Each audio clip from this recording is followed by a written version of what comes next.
The cafe fell into an eerie silence as Anna stood behind the counter, her hands trembling as the manager's words cut through the air like a cold wind. "You're done here. Pack your things." Her apron still clung to her frame, damp from the spilled coffee moments earlier, but it wasn't the mess that got her fired. It was the German shepherd curled quietly under the corner booth, head resting gently on the boot of a tired old man. And in the space between her breath and the doorway, every customer stared, but no one spoke. Until the bell above the cafe door rang again, and in walked something no one expected.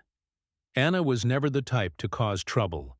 She was the quiet warmth behind every cappuccino, the kind eyes that remembered names, and the soft voice that always said, "It's on the house today," when someone looked a little too sad to pay. She had once dreamed of being a vet, but life had rerouted her. Student loans, her mother's hospital bills, and a younger brother to raise. So instead, she brewed coffee and listened to strangers tell their stories. And every Sunday morning, without fail, he came in, wearing a worn leather jacket and a U.S. Marine Corps cap. The old man would sit at the same corner table. His name was Walter. He rarely spoke, but his dog, Buddy, spoke for him. The shepherd had a gray muzzle, cloudy eyes, and the gentlest soul Anna had ever seen. One rainy morning, Walter came in looking weaker than usual, his limp more pronounced. When he collapsed in the booth, clutching his side, Anna didn't wait. She rushed to his aid, kneeling beside him as the cafe manager barked in the background. "No dogs! That violates code!" But she didn't hear him. She only heard Buddy's soft whine and Walter's faint whisper, "Don't let them take him." Paramedics came and took Walter away. Buddy tried to follow, but they refused. No pets allowed in the ambulance. The cafe manager, Curtis, folded his arms and shook his head. "That dog goes. Or you do." Anna stood her ground.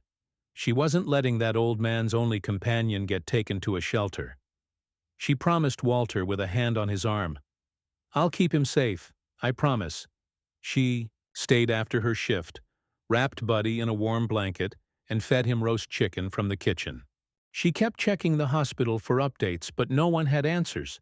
By morning, Curtis was waiting. "You broke health code, you brought a filthy mutt into my cafe, and you made a scene. You're fired." He said it loud, in front of everyone. The regulars stared down at their coffee cups. Not one of them spoke. Anna removed her apron with quiet dignity. Buddy whined, sensing something was wrong. And as she turned toward the door, trying not to cry, that's when the cafe bell rang again.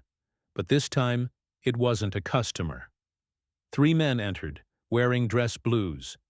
Their boots struck the tile. With authority. Their eyes scanned the room. One stepped forward. His name was Captain Ramirez, and he spoke in a voice that didn't ask questions. "Who here fired the girl who saved a Marine's best friend?" Curtis chuckled nervously. "Excuse me? What's this about?" Captain Ramirez stepped aside, and in came Walter. Thin, pale, walking slow, but standing tall. Behind him, another Marine pushed his wheelchair just in case. Walter looked at Anna.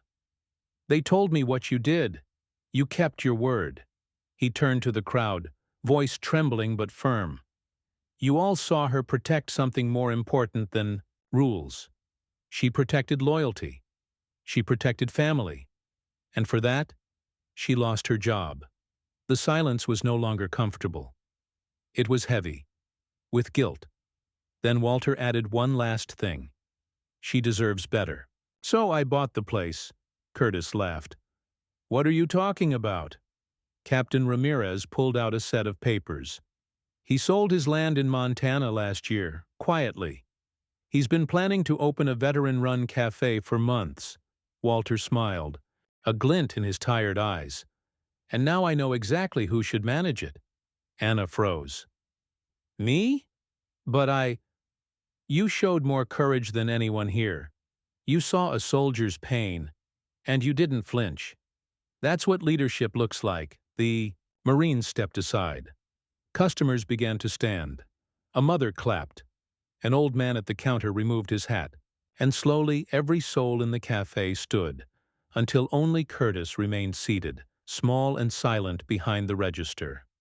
Walter walked over to Buddy, kneeling painfully to rub behind his ears. "Looks like we're home, boy." Anna never wanted attention, but that day she found something stronger than recognition. She found purpose.